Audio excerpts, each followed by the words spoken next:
What is up, guys? Keystone Fishing, and today we're going to be talking about this thing right here. Yes, the paddle tail swim bait. We're going to talk about how to rig it and how to fish it. Let's get into it. Okay, guys, so let's talk about the swim bait of choice today. It's the EXOSWIM 3.25s. I do fish the 4.25s, but I find for around my area the 3.25s work the best, and the EXOSWIMs I find work very well.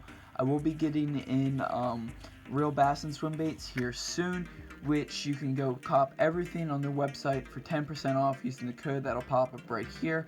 I plan on doing a video of EXOSWIM versus real bass and swim baits to test out which one's better and which one I'll be using from here on out. But yeah, now that the swim bait of choice is out of the way, let's move on to terminal tackle. This is just what's called a weighted swim bait hook.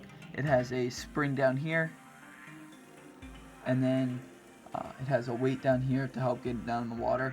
This here is just called a weighted swim bait head. It's kind of like a worm weight molded onto a hook. It's fairly simple.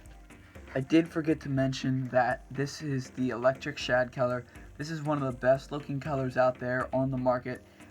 No matter where you go, this color is going to allow you to catch fish, and it just looks amazing. So this is the swim bait head. I believe this is a 1/4 ounce jig head. I'll link everything in the description below. There will be links to Carl's Bait and Tackle, as that's where I get most of my terminal tackle and anything that's not real bassin'.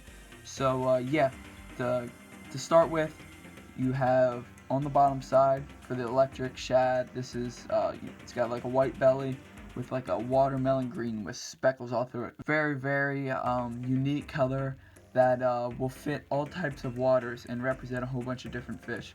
To start with here, most swim baits are going to have like this slit down here underneath, and that's just where you're going to poke your bait or your hook coming back out. So go ahead and start by entering the hook into the tip, like right there, sliding the swim bait up on. Try keeping that hook in for as long as you can, and when you bring it back out through that slot there,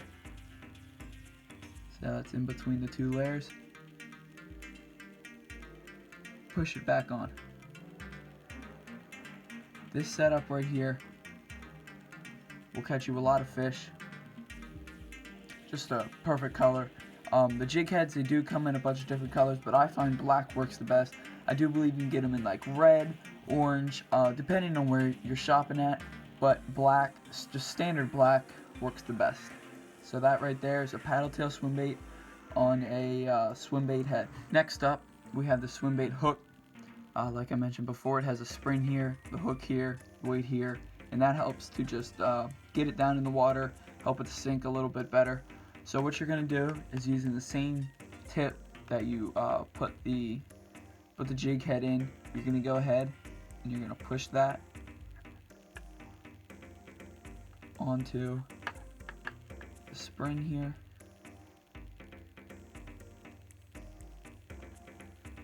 Like so. Spin that around. And insert the hook. Now, what I was trying to say was Carl's Bait and Tackle sent me the wrong size. I wanted 3/0, they sent me bigger, but they told me to keep these and that they'll go ahead and send me out the correct size. So that's great service for you, even from a big company promoted by so many people. But yeah, this is basically how you fish it. These are 325s, so they don't necessarily fit on here too well, but this is essentially what you want to do with the swim bait. You can even get this like up on the hook some more, so you get that nice level look, and then this just gives you some more action in the water with that being able to move around. But like I said, you want that to be more like there, will look perfect. And you want to definitely fish for 25 inches or like even the 525s if you're gonna fish something this big. But for me, the 3/0 and the 3/0 hooks are perfect. The best thing about the paddle tail swim bait is that it's very versatile. You can slow roll it on the bottom of the water, and you can pop the bait as you reel it in, or you can reel it in on a fast retrieve or slow retrieve. You can drag it across the top of the water and through grass, depending on how you have it rigged. You really can't fish this thing wrong, as it's honestly one of the most versatile baits out there. You can rig it on jig head, you can rig it on that swim bait hook that I showed you. You can Texas rig this thing, you can weightless rig this thing, you can even drop shot a swim bait for that matter. You really can't fish this bait wrong. It's one of the most versatile baits in everyone's box, and if you don't have one, I suggest you go pick one up. Go find them over at Real Bassin. Use the code that's going to pop up on the screen here. Go ahead, get yourself 10% off, and make sure you guys have swim baits in your box coming up for this spring. They're essential to catching big bass, small bass, just bass in general, in small ponds and the biggest of lakes.